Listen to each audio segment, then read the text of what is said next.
Nếu hôm nay là ngày cuối cùng của cuộc đời, điều đầu tiên bạn muốn buông xuống là gì? Có phải bạn đang nghĩ đến tiền bạc, những hờn giận hay gánh nặng lo âu? Không, trong giây phút sinh tử, thứ bạn muốn buông chưa chắc đã là thứ bạn có thể buông. Đức Phật dạy rằng chúng sinh là chủ nhân của nghiệp, là thừa tự của nghiệp. Hãy nhìn vào cái cây đời người, nếu cả đời nó đã nghiêng về phía tham ái, thì khi bị đốn hạ bởi cơn gió tử thần, nó không thể đổ về phía bình an. Câu chuyện dưới đây sẽ là một trải nghiệm đắt giá dành cho các bạn. Giây phút nhắm mắt xuôi tay không phải là một sự kết thúc ngẫu nhiên, mà là bài kiểm tra cuối cùng của một đời người. Tại hành lang, bệnh viện vắng lặng, chỉ cách nhau một bức tường, hai trạng thái tâm đối lập đang diễn ra. Một bên là sự chấp thủ đến cùng cực, người đàn ông dù hơi thở đã tàn, nhưng tâm trí vẫn bị giam cầm trong những con số, sổ đỏ và két sắt. Một bên là sự xả ly tự tại, người đàn ông nhẹ nhàng buông tay, mỉm cười như thể vừa hoàn thành một chuyến hành trình dài. Tại sao cùng một ngưỡng cửa tử sinh, người thì hoảng loạn bám víu, người lại an nhiên tự tại? Câu trả lời không nằm ở khối tài sản họ để lại, mà nằm ở vệt bánh xe tâm thức họ đã hằn sâu suốt mấy mươi năm. Người đàn ông ở căn phòng thứ nhất hơn 40 năm trước, ông khởi nghiệp từ hai bàn tay trắng.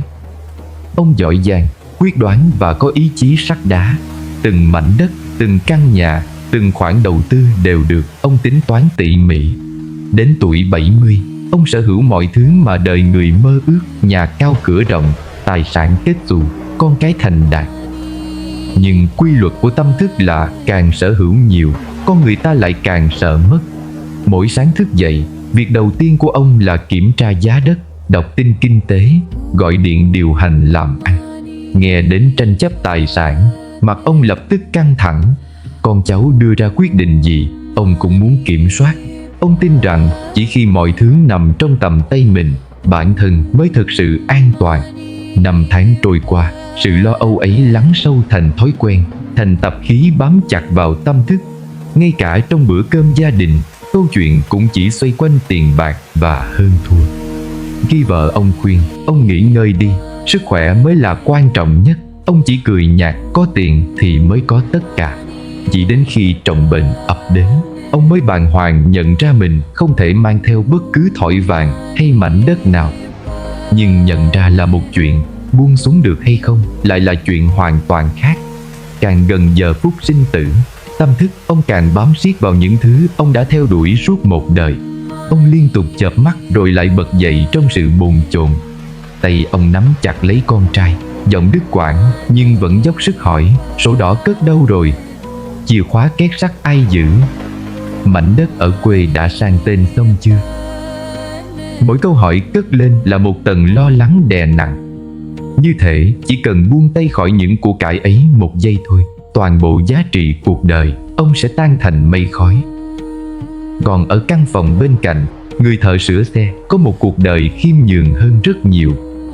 Cả đời làm việc trong con hẻm nhỏ, thu nhập vừa đủ chắc chiêu nuôi gia đình qua những năm tháng gian khó. Nhưng xóm giềng nhớ về ông bằng một điều hoàn toàn khác. Ai gặp hoạn nạn, ông sẵn sàng giúp đỡ. Khách quên mang tiền, ông cười bảo khi nào có thì trả. Cụ già hỏng xe giữa đường, ông lặng lẽ sửa giúp rồi từ chối nhận tiền. Ông không nói đạo lý cao siêu. Mỗi sáng, ông dành ít phút ngồi yên, hít một hơi thật sâu và tự nhắc mình hôm nay cố gắng đừng làm ai phải buồn vì mình. Khi bạn bè hỏi ông không sợ về già, không có tích lũy sao, ông mỉm cười: có chứ. Nhưng nếu vì sợ mà sống trong lo lắng cả đời thì chưa già mình đã khổ rồi. Ông không giàu có, cả đời chỉ là một người thợ sửa xe bình dị. Cạnh giường, ông chỉ có vài bộ quần áo cũ, một bình nước lọc và tấm ảnh gia đình đã ngả màu theo năm tháng. Ông nhẹ nhàng đan bàn tay gầy gộc vào tay vợ, mỉm cười khẽ khàng: đừng khóc nữa, tôi đã sống một đời trọn vẹn rồi.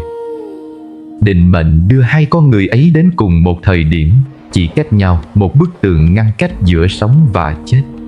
Một người cố bám giữ những gì sắp vượt khỏi tầm tay, một người nhẹ nhàng buông xả như kết thúc một chuyến đi dài. Không một lời nhắc đến tiền bạc, không một sự dặn dò về tài sản, không một chút hoảng loạn. chỉ có một gương mặt tựa như đang chìm vào giấc ngủ an lành nhất. Hai con người, hai cuộc đời, hai khoảnh khắc buông tay. Tại sao trạng thái tâm thức của họ lại khác biệt đến nhường ấy? Có phải chính vài phút trước khi nhắm mắt sẽ quyết định nơi ta đi về, hay sự thật còn sâu xa hơn rất nhiều mà đa số chúng ta vẫn chưa hiểu trọn vẹn? Chúng ta thường lầm tưởng rằng mình có thể đổi ý vào phút cuối. Nhưng sự thật là trong cơn đau đớn của thân xác và sự mờ mịt của ý thức, chúng ta không hành động theo mong muốn, mà hành động theo tập khí, tức là những thói quen đã được lập trình sẵn trong tâm. Nếu mỗi ngày bạn rèn luyện tâm mình trong sự tích trữ nổi giận, tích trữ sự hơn thua, tích trữ vật chất, thì đến phút cuối, tâm bạn sẽ tự động kích hoạt chế độ nắm giữ. Đó là sự bám víu đau đớn vào những thứ vốn dĩ không thể mang theo. Nếu mỗi ngày bạn thực hành sự thanh lọc, học cách buông bỏ một định kiến, xả đi một lời chỉ trích và sống biết đủ, thì sự bình an lúc lâm chung không phải là thứ bạn phải cố tạo ra, mà là hệ quả tất yếu của một dòng chảy tâm thức đã sạch trong. Vì vậy, đừng đợi đến khi ngọn nến sắp tắt mới đi tìm ánh sáng. Tu tập không phải là một nghi lễ xa vời, mà là sự huấn luyện tâm ngay trong những lựa chọn bình thường nhất của ngày hôm nay.